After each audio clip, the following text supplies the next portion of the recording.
At a time when everyone did what they wanted and almost no one cared about what was right, a man named Boaz was born. It was not a simple period. Indeed, the people of Israel live in a tiring cycle of disobedience, lamentation, and starting over. It was like walking in circles within the desert itself. And in the midst of all this, in Bethlehem, this man appeared, the son of Salmon and Rahab. Yes, that same woman from Jericho who risked her own life to hide spies who, in everyone's eyes, were enemies. Imagine growing up hearing this story at home. Boaz had in his blood the courage of a woman who decided to trust God, even without knowing what would come next. And perhaps that's why he carried a different strength from an early age. He wasn't a big talker, nor did he like to show off, but he had a presence that made even the most experienced people respect him. While many lost in arguments and confusion, Boaz took care of what belonged to him. He owned land, yes, but more than that, he had honor. Its name, in fact, means exactly that. Firmness. But it wasn't physical strength. It was the security of someone who knows who they are. He was that rare type of man who treated well even those who had nothing to offer in return. There are not many records about his youth, but everything indicates that it was a time of silent construction. He did not seek prominence in wars, nor did he get involved in power struggles. It was more common to find him in the field, among the harvests, than among the leaders and rulers of that period. And it was rightly so on his plantation, in the midst of a simple and apparently unsurprising routine, that something different happened. A small, almost invisible detail, but one that would become the turning point of his story. Because it was in that scenario of dry land and fallen ears that his eyes met a woman, and nothing would be the same again. Head down, hands marked by work, looking intently at the ground, as if looking for something greater than food. She was a foreigner, without protection, without a known name, without relatives nearby. And yet, there she was, walking among the sheaves left by Boaz's workers, collecting what was left. He observed her from afar, and something about that firm and at the same time humble way caught his attention. Boaz was not easily visible. He had seen a lot in his life, but there was something about it that stopped him in his tracks. Without alarm, he called one of the servants and asked quietly, "Who is that girl over there?" The response came with astonishment. "It's Ruth, a Moabite, the one who returned with Naomi." Ah, so it was her, the woman everyone was talking about, the one who left her land, her people, and her gods to follow her widowed mother-in-law to Israel. Boaz didn't respond immediately. He just inhaled, and when he decided to approach, it was not with authority but with care. "Speak softly, like someone who doesn't want to scare you." He told her to continue harvesting right there, next to his servants. She asked the workers who didn't mind, and even tried to purposely drop some ears of corn to make her work less difficult. Ruth, surprised, bowed to the ground. "Why do you care about me, a foreigner?" Boaz's response was unusual. "I heard everything you did for Naomi, how you left everything behind. May the Lord reward you for that." At that moment, between spikes and simple words, something began to transform. He saw more in her than a Moabite widow. And she, even without fully understanding, sensed that this individual possessed something unique. The day passed, the sun disappeared, and Ruth returned home with her arms full. But what she carried within was only the prelude, because what seemed like mere benevolence concealed an ancient norm, forgotten by many, but which would soon come to light and change everything. That night, seated beside Naomi, with her hands full of barley and her heart even more burdened with questions, Ruth recounted everything that had happened in the field. Every word of Boaz, every act of care, every glance. Naomi listened quietly, but her eyes expressed more than her voice. She was aware. This was not coincidence. It was an indication. Ruth didn't yet grasp it, but Naomi was already beginning to connect the dots. Boaz was a relative of her deceased spouse, a close relative. And more than that, he was the model of a man who could change the destiny of an entire family. In that era, there was a rule among the Hebrews that few remembered and even fewer took seriously. If a woman became a widow without heirs, a close relative of her husband could marry her. It was a way to maintain the family name, to continue the lineage. This man was called a redeemer. And guess who could be Ruth's redeemer? But the law didn't force it. It was discretion, a gesture of honor, of bravery. And Boaz was precisely that kind of man. Naomi, with all the insight of someone who had already suffered much, began to instruct Ruth calmly. No haste, no scandal, everything in due time. She explained how Ruth should present herself before Boaz respectfully, requesting that he cover her with the edge of his cloak, a symbolic sign that in their culture meant refuge, commitment, salvation. Ruth absorbed everything attentively. It was a lot to process, but her heart was unwavering. When the time came, she would know what to do. And that moment would come not in a sanctuary, nor in a square, but in the twilight of the night, in the center of the threshing floor, where the grain was separated from the chaff, an unlikely place for such a bold request. But there, between the sound of wind and the silence of a willing heart, destiny would take another step forward. That night, the moon seemed to observe what no one else could see. Boaz rested beside the threshing floor after a long day of toil. The field was serene. Only the sound of the wind passed through the mounds of grain.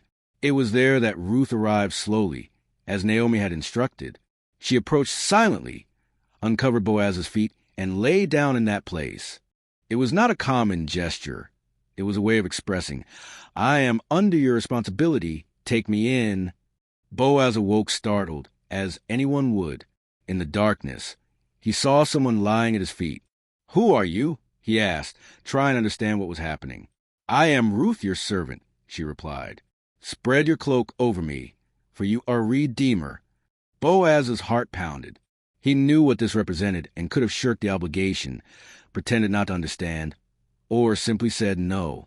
But no, he praised Ruth for her attitude. He said she had been faithful.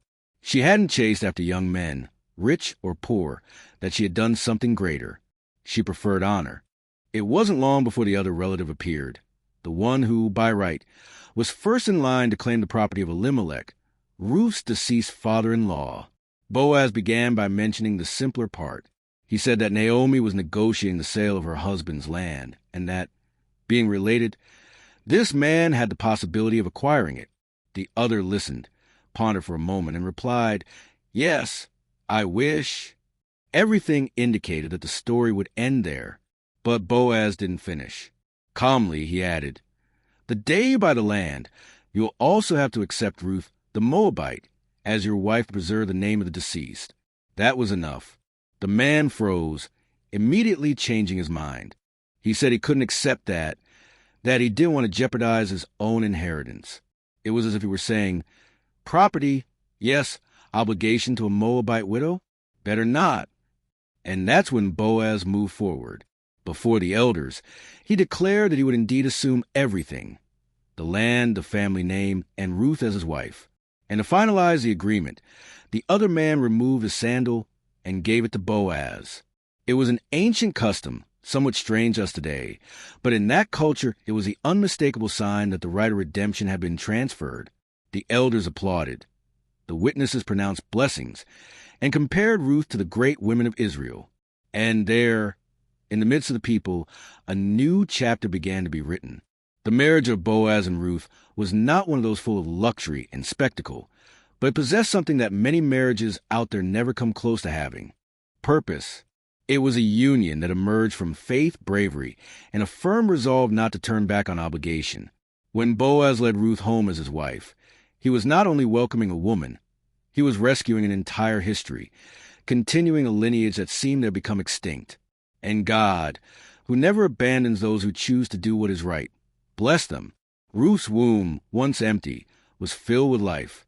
The couple had an heir, a boy, a gift, a symbol of hope, and they named him Obed.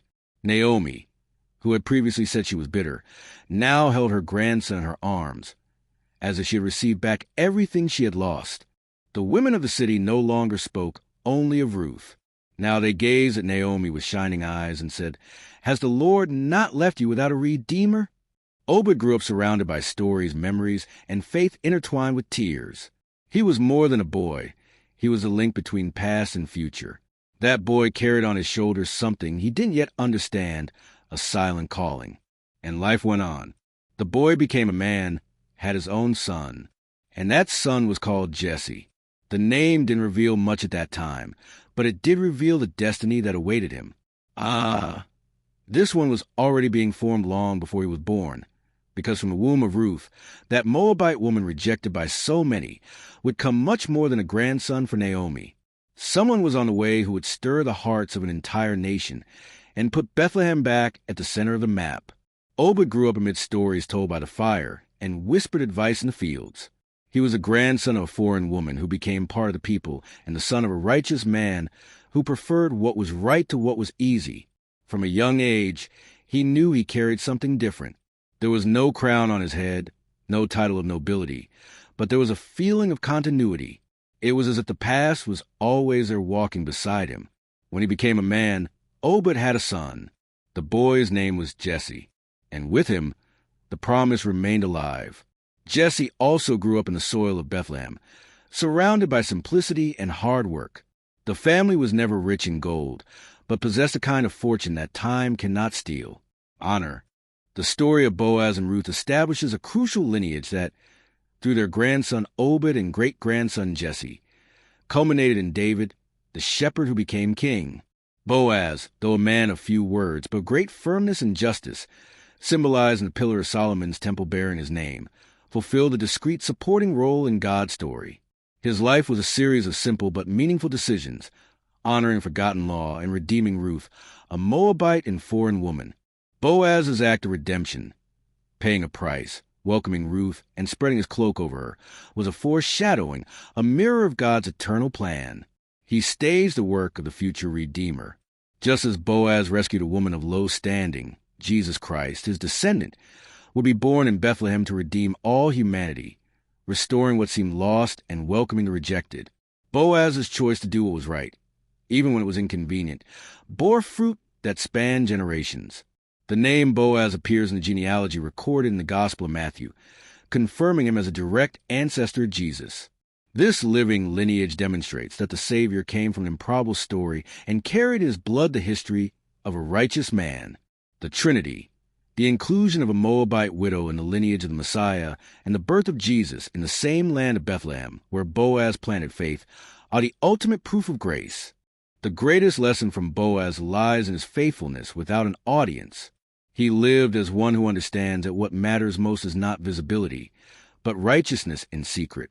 Boaz teaches us that God is in the details, in the simple decisions made daily, in words spoken with respect, and in promises kept. What he built with honor and kindness, although it was an ordinary life, sustained the future and entire lineage, proving that simplicity can be the foundation of God's eternal plan.